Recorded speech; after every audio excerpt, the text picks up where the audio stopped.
कर्क रेखा पर सबसे बड़ा राज्य कौन सा है और सबसे छोटा राज्य कौन सा है? कर्क रेखा के सर्वाधिक निकटतम राजधानी कौन सी है?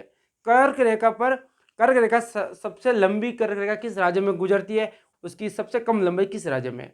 कर्क रेखा के निकटतम राजधानी कौन सी है और कर्क रेखा के सबसे दूरस्थ राजधानी कौन सी है? ये तो हम जियोग्राफी पढ़ेंगे और जियोग्राफी में जो हमारा टॉपिक है वो है भारत का सामान्य परिचय। भारत का सामान्य परिचय में हम क्या क्या पढ़ेंगे? तो भारत के सामान्य परिचय में हम पढ़ेंगे भारत का नामकरण। भारत का नामकरण,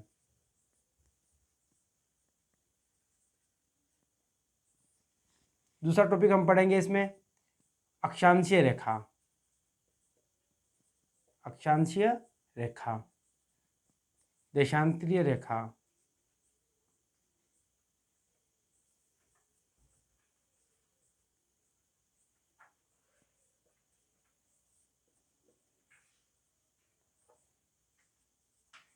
और चौथा लास्ट हम पढ़ेंगे सीमा के बारे में। भारत की सीमाएं, भारत की सीमाएं। ये चार टॉपिक हम भारत के सामान्य परिचय में पढ़ने वाले हैं। अब भारत का जो नामकरण है, सबसे पहले हम पढ़ेंगे भारत का नामकरण। सबसे पहला ही बात है, भारत जो शब्द है ये किस में मिलता है? भारत, भारत के जो है 3 नाम मिलते हैं। भारत, दूसरा मिलता है हिंदुस्तान, हिंदुस्तान, और तीसरा जो मिलता है वो मिलता है हमें इंडिया। भारत के 3 नाम मिलते हैं, भारत, हिंदुस्तान और इंडिया। भारत जो शब्द है ये कहाँ से लिया गया है? भारत का जो उल्लेख है ये हमारा पुराण विष्णु पुराण से हमें मिलता है। भारत शब्द जो भारत शब्द का जो उल्लेख किया गया वो विष्णु पुराण से में किया गया है, विष्णु पुराण। तो विष्णु पुराण में भारत को भारत कहा गया है, भारत शब्द है। अब भारत का अर्थ क्या होता है? देखो, भारत का भा का अर्थ होता है किरण, प्रकाश, उजाला, है ना। और रथ का अर्थ होता है रथ का अर्थ होता है खोज करना। क्या करना? खोज करना। और भारत का अर्थ होता है प्रकाश की खोज, उजाले की खोज करना। ये होता है भारत का अर्थ। हिंदुस्तान जो शब्द है ये कहाँ से लिया गया? तो हिंदुस्तान जो शब्द है ये ईरानियों ने दिया है। ईरानी जो है वो जब भारत आए थे, तो जब वो सिंधु नदी को पार करके भारत आए थे, तो सिंधु को स को ह बोल देते। हम भी स को क्या बोलते? ह बोलते हैं ना। तो वैसे ही वो भी स को क्या बोलते थे? ह बोल देते। तो सिंधु को सिंधु ना बोलकर हिंदू बोल देते। अब जब वो वापस वहां जाते अपने देश में, तो वो बोल देते कि हम हिंदुस्तान जाकर आए। हिंदुस्तान को हिंदुस्तान कहते थे। तो सिंधु नदी को हिंदू बोलते इसलिए वो हिंदुस्तान कहते हैं। सिंधु नदी के इधर वाला जो क्षेत्र था उसको वो क्या कहते थे? हिंदुस्तान। तो हिंदुस्तान का जो शब्द का जो उल्लेख है वो ईरानियों के द्वारा दिया गया। ये ईरानियों द्वारा दिया गया। किसके द्वारा दिया गया? ईरानियों द्वारा। और इंडिया जो शब्द है ये अंग्रेज जो भारत आए थे, यूरोपियन, ये भारत आए तो सिंधु को इंग्लिश में इंडस कहते हैं। क्या कहते हैं? इंडस कहते हैं। तो सिंधु को इंडस कहते हैं, इसलिए हिंदुस्तान का नाम क्या पड़ गया? इंडिया। क्या पड़ गया? इंडिया। तो ये ग्रीकों के द्वारा दिया गया। किसके द्वारा दिया गया? ग्रीकों के द्वारा। कौन क्या पढ़ेंगे? अक्षांशीय रेखा है।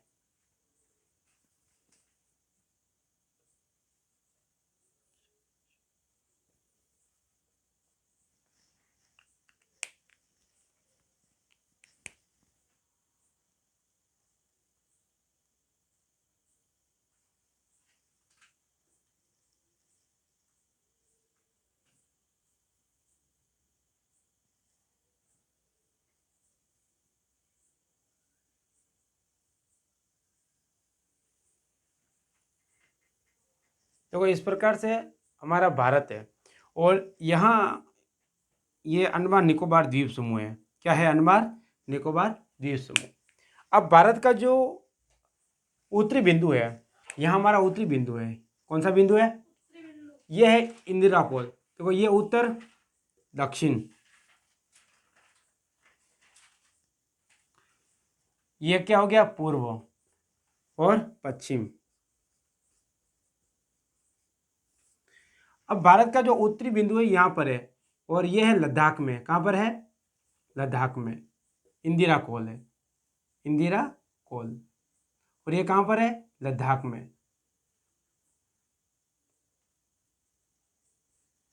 भारत का जो दक्षिणी बिंदु है ये यहाँ पर केप के मोरी है, कन्याकुमारी या फिर केप के मोरी।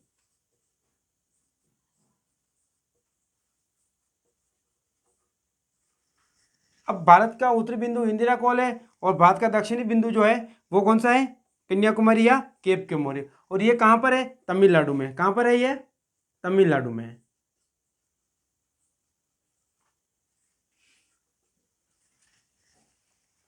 भारत जो है ये दक्षिणी बिंदु है, लेकिन अगर यूं पूछ लिया जाए कि भारत का दक्षिणतम बिंदु कौन सा है, तो यहां पर आता है, और वो है पार्सन बिंदु या फिर इंदिरा बिंदु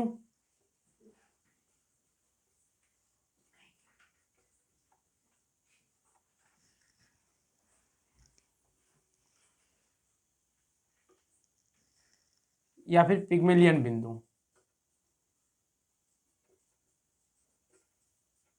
पिग्मेलियन बिंदु ये कहां पर है, ये ग्रेट निकोबार द्वीप समूह पर है। कहां पर है, ग्रेट निकोबार द्वीप समूह। और ये जो है हमारे, ये अंडमान निकोबार द्वीप समूह है। अंडमान निकोबार द्वीप समूह का एक अंतिम द्वीप है जिसका नाम है ग्रेट निकोबार। और ग्रेट निकोबार 2004 में भयंकर सुनामी आई थी, तब ये समुद्र के अंदर चला गया। तो ये जो है पार्सन बिंदु, इंदिरा बिंदु और पिग्मेलियन बिंदु, ये हमारा भारत का दक्षिणतम बिंदु है। अब भारत का जो अक्षांश पूछ लिया जाता है, तो भारत का जो अक्षांशी है वो यहां से पूछा जाएगा, तो 8 डिग्री 4 उत्तरी अक्षांश, उत्तरी अक्षांश से लगाकर 37 डिग्री यहां तक है, 37 डिग्री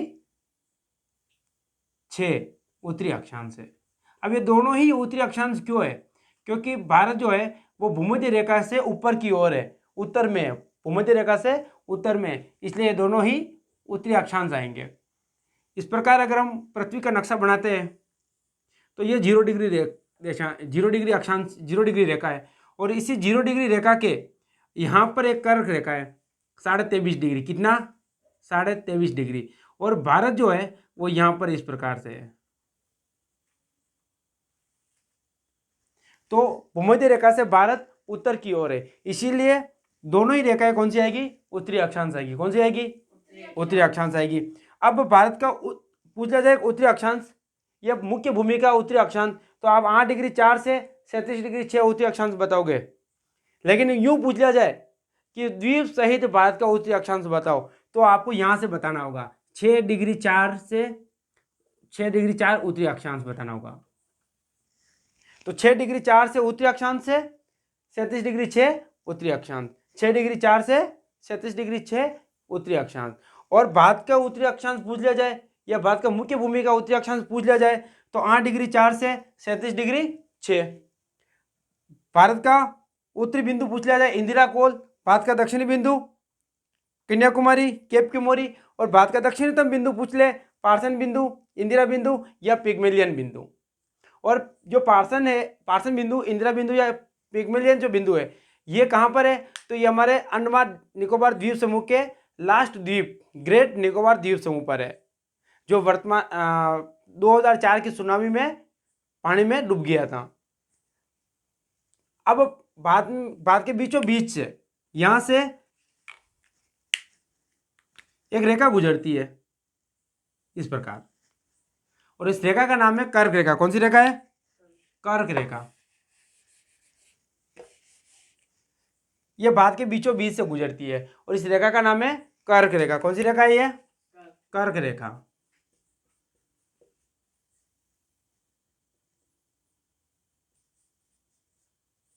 कर्क कर्क रेखा भारत के कितने राज्यों से होकर गुजरती है, कर्क रेखा जो है वो भारत के कितने राज्यों से गुजरती है, तो कर्क रेखा भारत के, देखो ये गुजरात है, क्या है ये, गुजरात। ये ऊपर राजस्थान है, और राजस्थान के 2 जिलों से गुजरती है, डूंगरपुर और बांसवाड़ा। इसके बाद है मध्य प्रदेश, एमपी। मध्य प्रदेश के बाद जो आपका राज्य आता है छत्तीसगढ़।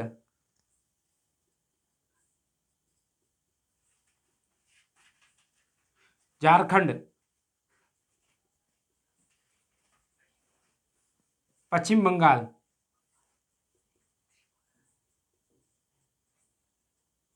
ये त्रिपुरा,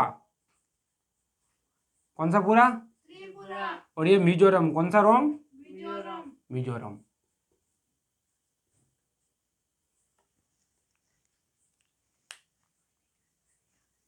आठ राज्यों से भारत की कर रेखा गुजरती है। कितने राज्यों से गुजरती है? 8 राज्यों से। अब आपको क्रम सहित पूछ ले तो गुजरात, राजस्थान, मध्य प्रदेश, छत्तीसगढ़, झारखंड, पश्चिम बंगाल, त्रिपुरा और मिजोरम। और उधर से पूछ ले तो मिजोरम, त्रिपुरा, पश्चिम बंगाल, झारखंड, छत्तीसगढ़, मध्य प्रदेश, राजस्थान और गुजरात। ये इस प्रकार से आपके कर्क रेखा गुजरती है। कर्क रेखा पर सबसे बड़ा राज्य कौन सा है और सबसे छोटा राज्य कौन सा है? कर्क रेखा के सर्वाधिक निकटतम राजधानी कौन सी है? कर्क रेखा पर कर्क रेखा सबसे लंबी कर्क रेखा किस राज्य में गुजरती है और सबसे कम लंबाई किस राज्य में? कर्क रेखा के निकटतम राजधानी कौन सी है और कर्क रेखा के सबसे दूरस्थ राजधानी कौन सी है? ये प्रश्न आपके बनते हैं। तो कर्क रेखा जो है वो कर्क रेखा के सबसे निकटतम जो राजधानी है वो है झारखंड की रांची। किसकी है? झारखंड की रांची। तो ये कर्क रेखा के सर्वाधिक निकटतम राजधानी है। रांची जो है ये कर्क रेखा के सर्वाधिक निकटतम राजधानी है। और सबसे दूर जो राजधानी है वो राजस्थान की जयपुर। राजस्थान की जयपुर। अब कर्क रेखा की सर्वाधिक लंबाई किस राज्य में है? तो कर्क रेखा की सर्वाधिक लंबाई किस राज्य में है? सर्वाधिक लंबाई मध्य प्रदेश में है। सर्वाधिक लंबाई किस राज्य में है? मध्य प्रदेश में। और सबसे कम लंबाई किस राज्य में है? तो सबसे कम है राजस्थान में। किस राज्य में है? न्यूनतम लंबाई। कर्क रेखा पर सर्वाधिक बड़ा राज्य कौन सा है और सबसे छोटा राज्य कौन सा है? तो सबसे बड़ा राज्य भी राजस्थान ही है। सबसे बड़ा राज्य।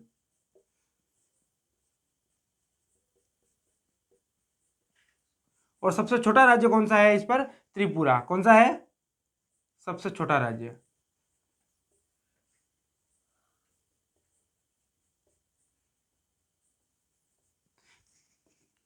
कर्क रेखा पर कई बार प्रश्न ये भी पूछ लिया गया कि कर्क रेखा पर सबसे निकटतम शहर कौन सा है?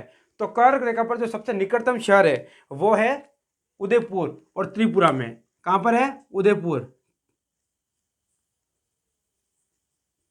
त्रिपुरा में। कहां पर है? त्रिपुरा में। जो उदयपुर जो शहर है वो कर्क रेखा के सर्वाधिक निकटतम है। कर्क रेखा के सर्वाधिक निकटतम है। अपने वाला उदयपुर नहीं, राजस्थान वाला उदयपुर नहीं, ये त्रिपुरा वाला उदयपुर है। कौन सा उदयपुर है? त्रिपुरा। और ये कहां पर है? त्रिपुरा में। कर्क रेखा के सर्वाधिक निकटतम शहर है।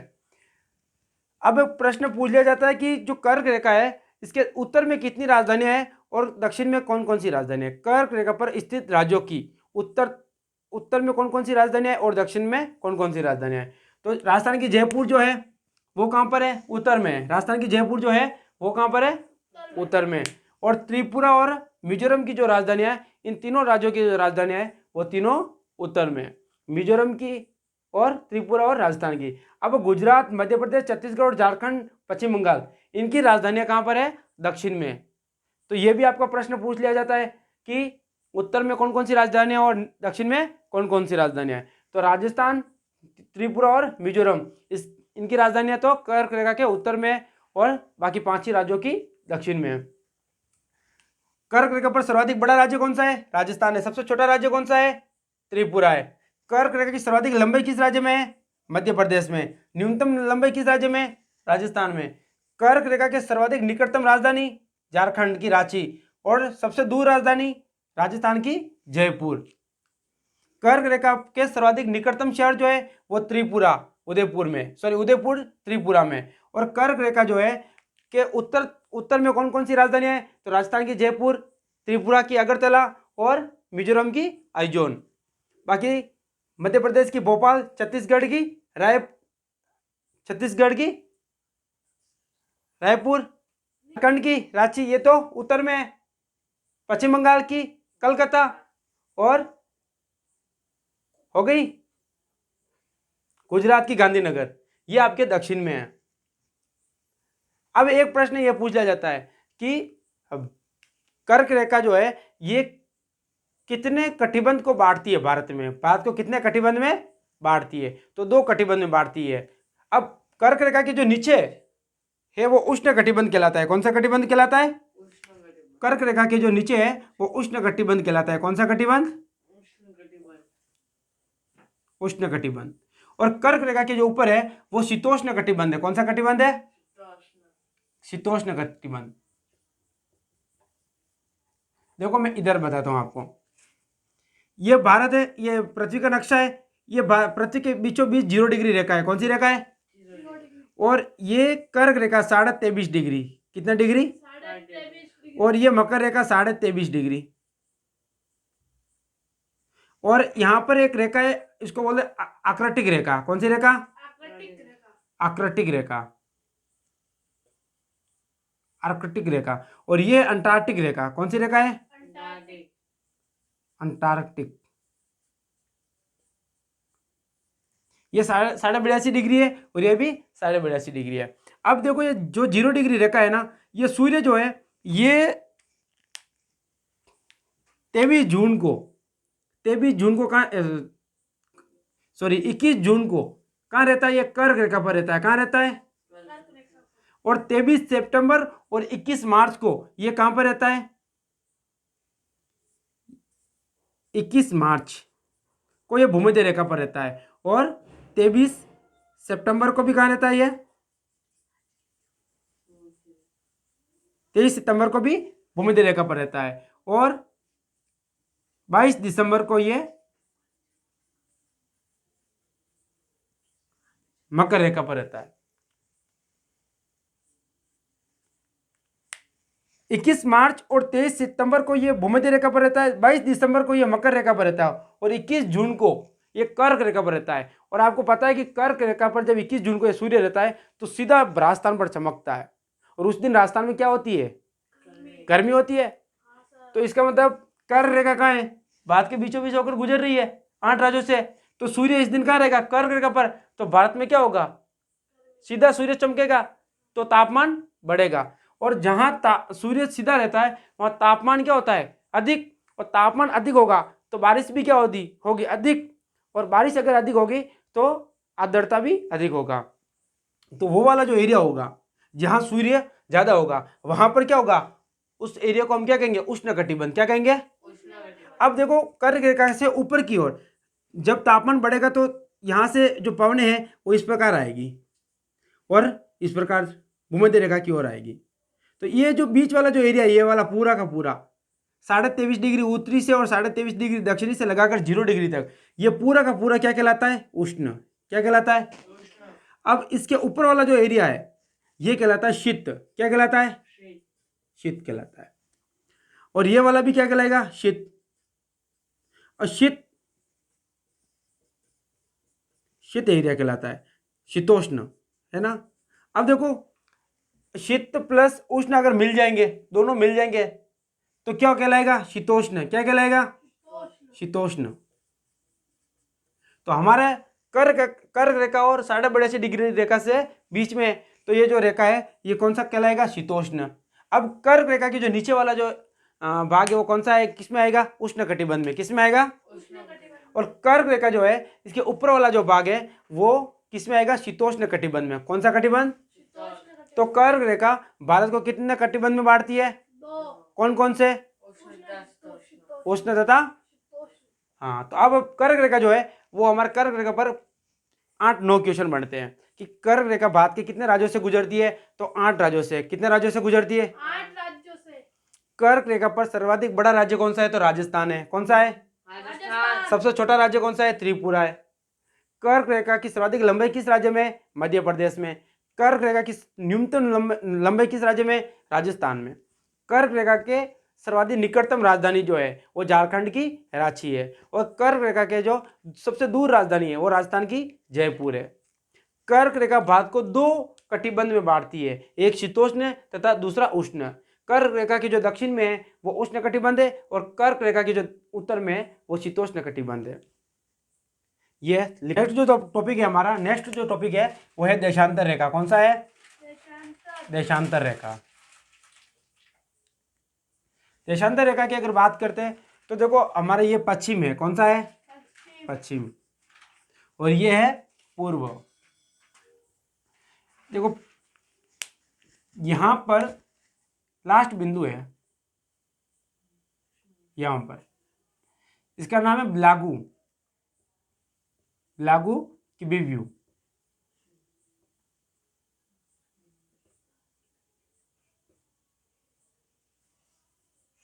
ब्लागू किबिव्यू। और ये कहां पर है? अरुणाचल प्रदेश में। कहां पर है? अरुणाचल प्रदेश।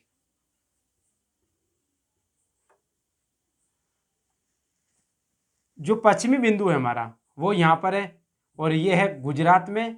इसका नाम है गोहर माता। कौन सी माता? गोहर माता। और ये कहां पर है? गुजरात में। कौन सी रात? गुजरात। गुजरात।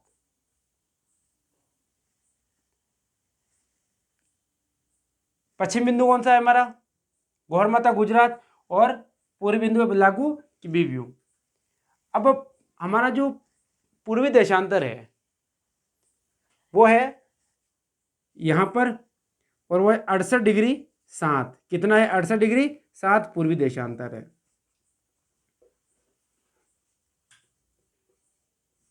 और 68°7 से 97°25 पूर्वी देशांतर है।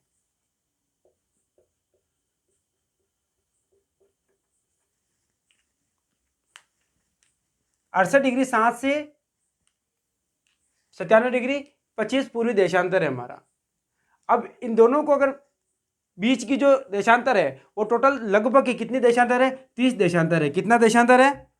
30 देशांतर है। लगभग इन दोनों को अगर 97°25 में से 68°7 को अगर माइनस कर दिया जाए तो हमारे पास लगभग 30° पूर्व देशांतर आती है। कितनी आती है? 30° देशांतर। हमारा जो मानक समय रेखा है वो कहां से लिया गया है? यहां से, इस प्रकार।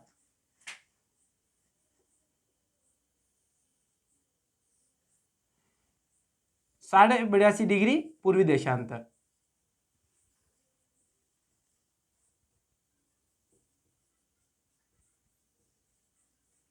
कहां से लिया गया? यूपी के नैनी नामक स्थान से। नैनी नामक ये कहां पर है? मिर्जापुर में। यूपी के अंदर कहां है? मिर्जापुर। जो हमारे ये मानक समय जो रेखा है, मानक समय रेखा, ये 5 राज्यों से गुजरती है। कितने राज्यों से गुजरती है? 5 राज्यों से।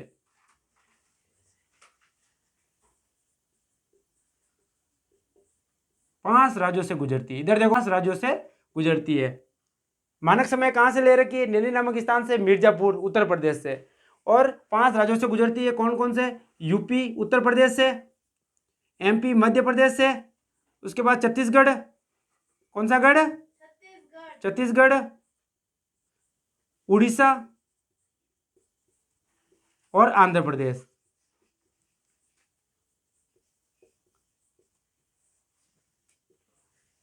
पांच राज्यों से गुजरती है। उत्तर प्रदेश, मध्य प्रदेश, छत्तीसगढ़, उड़ीसा और आंध्र प्रदेश की जो मानक समय रेखा है वो 82.5 पूर्वी देशांतर है। और ये कितने राज्यों से गुजरती है? 5 राज्यों से। और कहां से ली गई है? उत्तर प्रदेश के नैनी नामक स्थान से जो मिर्जापुर में है ना। अब देखो भारत का जो पूर्वी देशांतर है वो कितना? टोटल 68°7 पूर्वी देशांतर से 97° पूर्वी देशांतर। ये दोनों पूर्वी देशांतर क्यों है? तो भारत जो है ये इस प्रकार जो पृथ्वी का नक्शा है ये 0° से कहाँ है? ऊपर की ओर है। वैसे ये 180° ग्रीनविच रेखा है। इस ग्रीनविच रेखा से भारत कहाँ है? पूर्व की ओर है। कहाँ पर है? पूर्व की ओर है, इस प्रकार। इसलिए इन दोनों को क्या कहा गया? पूर्वी देशांतर। ये दोनों ही जो रेखा है वो कौन सी रेखा है? पूर्वी देशांतर रेखा है। क्योंकि ग्रीनविच रेखा से भारत पूर्व की ओर है, इसलिए दोनों ही पूर्वी रेखा आएगी। 68 डिग्री 60 से 97 डिग्री 25 के मध्य कितनी देशांतर रेखा है? 30 डिग्री देशांतर है। अब अरुणाचल प्रदेश से गुजरात तक जो सूर्य उदय होता है इसमें कितना फर्क होता है, समय मानक समय में कितना फर्क होता है? तो सूर्य जो होता है वो 24 घंटे में कितना डिग्री घूमता है? 360। कितना घूमता है?